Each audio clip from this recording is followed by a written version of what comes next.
Olá pessoal do canal, estamos de volta para discutir hoje esse sujeito que você conhece tão bem, o especialista de Facebook. Eu quero fazer uma discussão aqui sobre por que esse sujeito acha que sabe tanto. Será que ele sabe mesmo?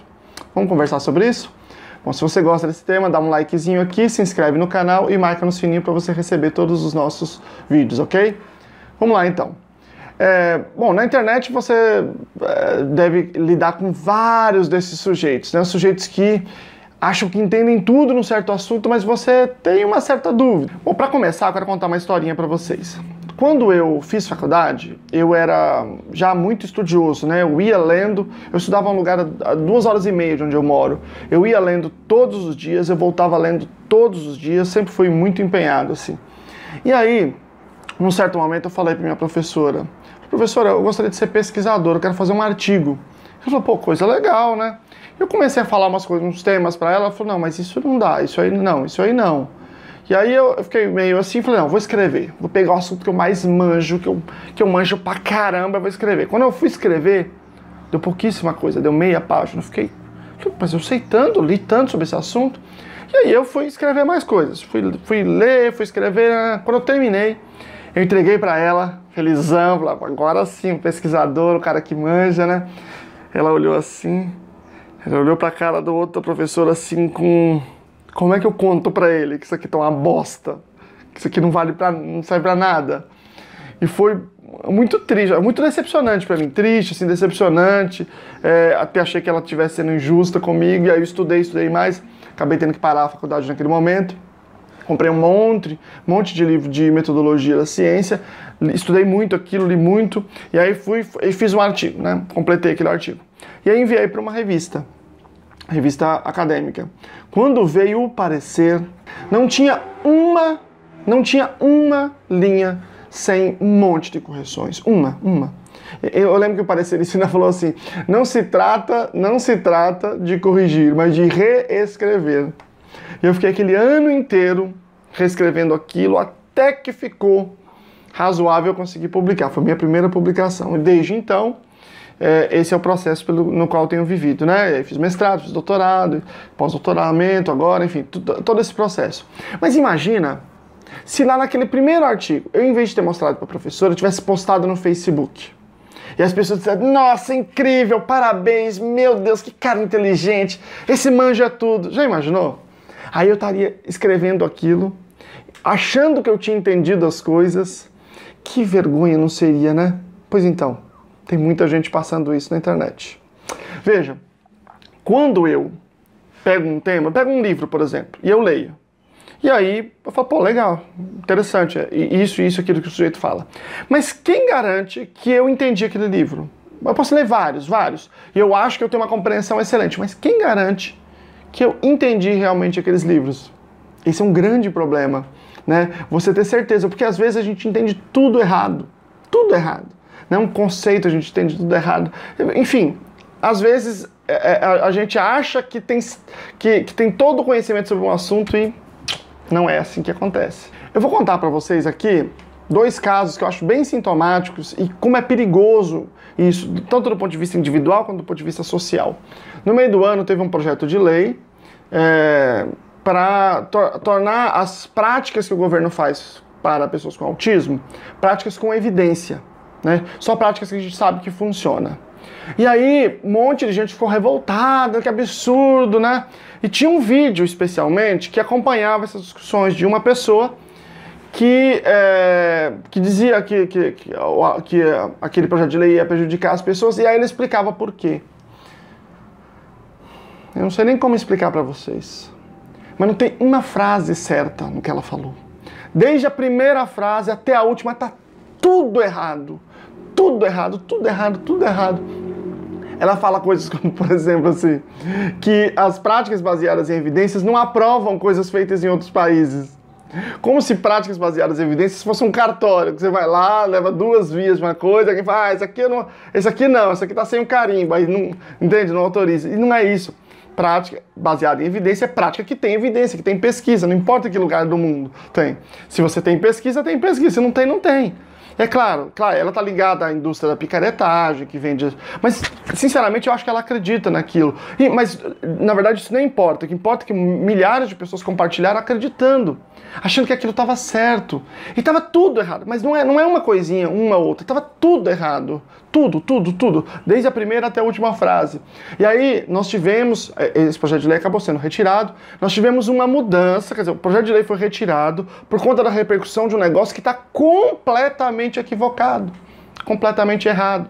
Então nós temos uma alteração aí das coisas por conta de uma compreensão equivocada. Vou dar outro exemplo. Um dos primeiros vídeos que eu fiz, está lá no outro canal, eu falei sobre a cura do autismo. E aí eu fiz uma explanação sobre essa busca que nós temos até hoje e tal. E aí eu compartilhei e tal, né, no Facebook, YouTube. Aí um cara, que é o especialista de genética do Facebook, de autismo, falou assim, para quem entende de genética, isso é uma bobagem. Por quê? Porque do ponto de vista da genética. Enfim. Aí eu falei, engraçado. Porque o maior especialista em genética do autismo do mundo, que é o Alisson Mota, compartilhou o vídeo e elogiou. E pus um print assim. Aí você conhece o Alisson Mota? Aí fala para ele entrar no nosso grupo. E essa pessoa, especificamente, ela toda hora ela posta um artigo com um comentário, explicando o artigo. E ele não sabe nada do assunto. Ele não conhece o tema. Ele fala tudo errado, tudo errado. Eu não tenho nem condição, porque eu não entendo suficientemente desse tema, de fazer uma avaliação técnica. Mas eu sei que eu não sei. Percebe a diferença? Mas essa pessoa tá lá no YouTube, no Facebook, e as pessoas ouvem, leem, acham que ele sabe do assunto, porque ele tem certeza que ele manja muito desse assunto. E por que isso acontece? Por que essas duas pessoas acham que entendem? Isso é chamado efeito Dunning-Kruger. Eu vou colocar aqui na referência os artigos, se vocês quiserem olhar, que é o seguinte, essa dupla de pesquisadores, eles fizeram uma série de levantamentos e eles viram o seguinte, que quanto menos a pessoa sabe de um assunto, menos ela sabe, mais ela acha que ela sabe. Então se você pega pessoas que sabem muito do assunto e pessoas que não sabem quase nada, essas pessoas que não sabem quase nada, de modo geral, acreditam que sabem mais do que essas que sabem do assunto.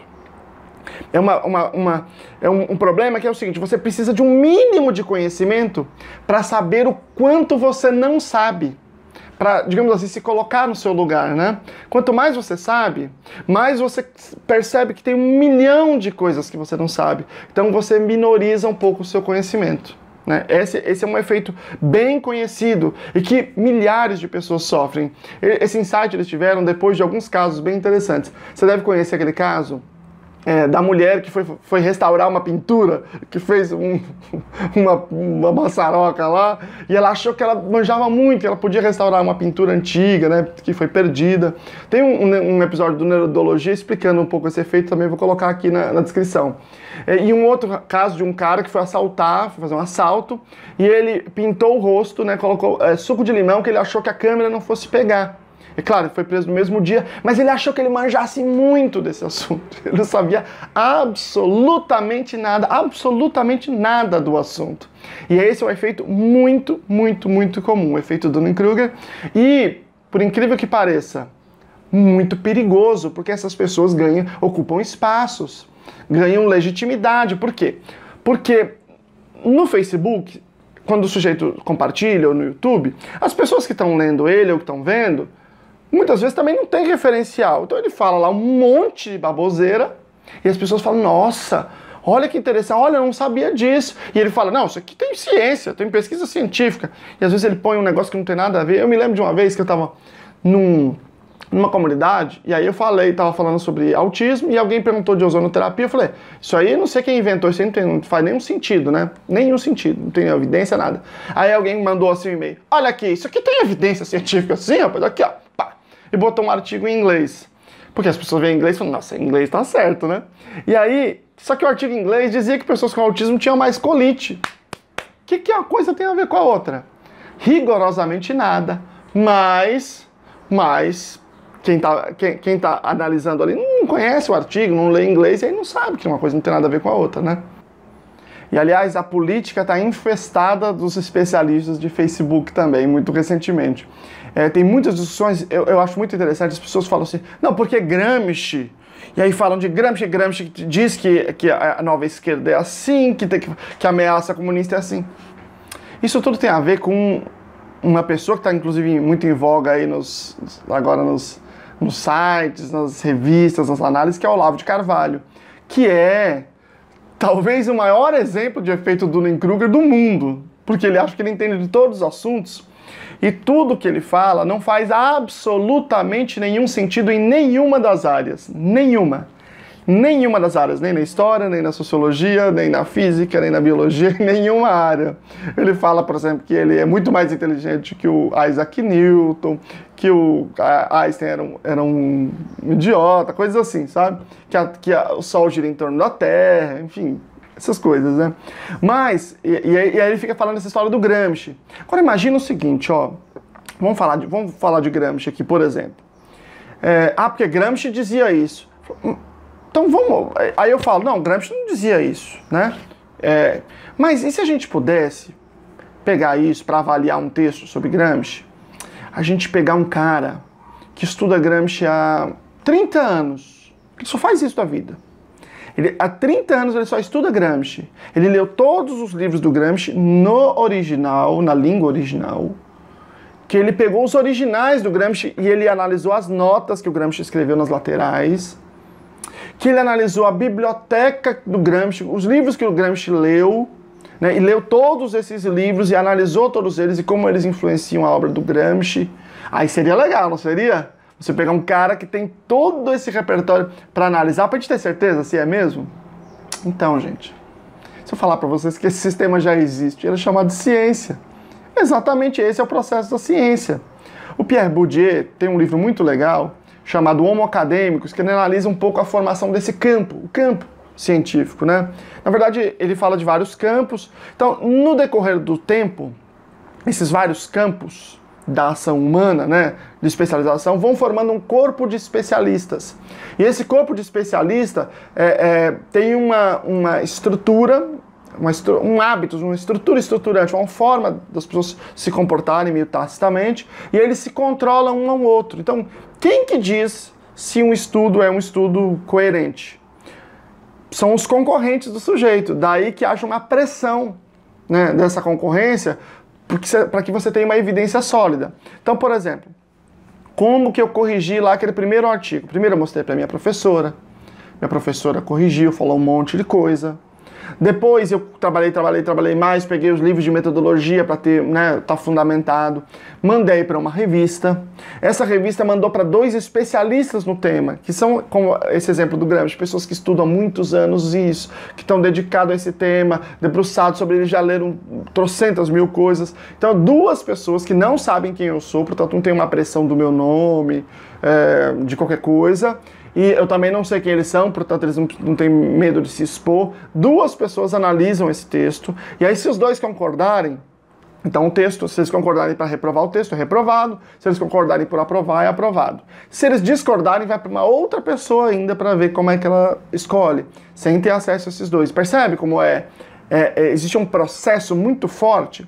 E aí você vai fazer uma graduação, tem um TCC, tem uma banca com 3 pessoas. Depois você vai fazer um mestrado, tem uma banca com 3 pessoas, que são 3 grandes especialistas na área, né? Você fica 2 anos escrevendo um documento, a dissertação.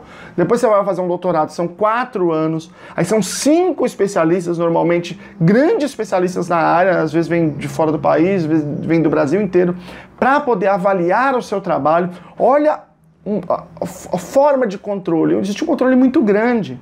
Porque, na verdade, a questão é a seguinte, todo mundo pode errar, todos podemos errar, né? O erro faz parte da produção humana, mas você precisa ter mecanismos próprios de correção de erro. Então, por exemplo, a gente vai lá e faz uma afirmação sobre a realidade. Por exemplo, o Isaac Newton. Ele fez uma afirmação e demonstrou, ficou demonstrada a afirmação que ele fez sobre a gravidade, lei da inércia, tudo isso, né? Tinha provas experimentais de tudo que ele falou. Só que na medida que a tecnologia foi modificando, que a gente foi tendo novas reflexões, a gente foi analisar novos fenômenos que a teoria dele não dava conta, né? Ou seja, a teoria dele, diante desses novos fenômenos, estava errada, Não no sentido de que ela era completamente equivocada, mas que ela não era capaz de dar conta desses novos fenômenos. Daí surge a teoria da relatividade geral do Einstein, que consegue dar conta desses novos fenômenos, né? E depois de um certo tempo surgiu experimentos que demonstraram que a física quântica, os fenômenos quânticos, não atendem às equações da teoria da relatividade. Aí você tem a teoria quântica, então elas são paralelas hoje. Hoje o exercício da física, né, uma grande busca da física é uma teoria de tudo, uma teoria capaz de abarcar os dois fenômenos. Então a ciência tem mecanismos próprios de correção. Quando alguém resolver isso, ele vai resolver, vai mandar para uma revista, vai ganhar um Nobelzinho lá com certeza, né? Vai mandar para uma revista, 2 especialistas vão observar, vão ver se as evidências são consistentes com o que ele falou e vão aprovar esse artigo. A gente vai ter uma nova etapa na física. Então, esta é a ciência. Então, a ciência não é perfeita, como eu disse. Ela tem muitos erros, mas ela tem um processo próprio de correção. Então, parafraseando o Churchill, ele dizia que a democracia era o pior sistema que existia, exceto todos os outros. Eu digo que a ciência é o pior sistema de produção de conhecimento, exceto todos os outros. Porque ela é lenta, ela é anti-intuitiva, ela erra, mas ela tem mecanismo próprio. Então, dos que nós temos aí, é o que tem a melhor confiabilidade, né? É o melhor conhecimento que tem. Então, quando eu vejo as pessoas falando muito de conhecimento, eu falo, olha, faz o seguinte, escreve isso que você está falando aí, manda para uma revista, pede para eles analisarem, 2 especialistas que não sabem quem você é, analisar. Porque, na verdade, o efeito Dunning-Kruger, ele é potencializado pelo Facebook. Porque você põe no Facebook, nas redes sociais de modo geral, né? E as pessoas que estão vendo não entendem desse assunto e tendem a reforçar o seu comportamento. E aí você acha que você está manjando muito, quando às vezes você não sabe absolutamente nada. O campo científico possibilita você se autocorrigir. Então o que eu faço? Quando eu vejo que a pessoa, né, acha que está manjando muito, eu falo, ó, escreve isso que você está falando, faz um artigo, manda para uma revista e vê o que eles vão falar para você. Contrata uma equipe de parecerista, manda para eles, se você não tiver formação ou não quiser mandar para uma revista, qualquer coisa assim, porque isso é muito perigoso, gente. No campo do autismo, que é o campo que eu atuo mais, é o campo de saúde, né? São coisas muito delicadas. Nós temos muito acesso a muito profissional que não sabe nada, né? Muitas vezes até médico, psicólogo. Aí a gente vê que muitos dos pais e mães se tornam especialistas, entre aspas, né? Vão correndo atrás, vão estudando, mas eles vão fazendo um percurso de estudo, de ler livro, de assistir palestra, que às vezes não passa por nenhuma mediação. Então qual que é a minha sugestão? Passe por mediação de especialistas. Você acha que você manja muito, que você realmente está sabendo uma coisa, você elaborou uma coisa nova, escreve, manda para um especialista, né? Pode ser um especialista que você confie, mas uma pessoa com estudo, que já passou por todos esses crimes, que publicou artigos, né? Que, enfim, que está na academia, que passou por todos esses crimes. Livro não. Livro não passa por nada desse crivo. Livro não serve para nada. Do ponto de vista científico, estritamente, não serve. Porque você não sabe, o cara pode ter escrito tudo errado, igual o Facebook. É a mesma lógica. Você escreveu, pagou pro cara da editora, ele publica. Então, artigo científico. Então, passou por mestrado, passou por doutorado, manda. E aí a gente vai saber se você sabe ou se não sabe. Quem sabe você também não é vítima do efeito Dunning-Kruger. Espero que não, tá bom? Um abraço, até a próxima. Se gostou do vídeo, compartilha. Um abraço.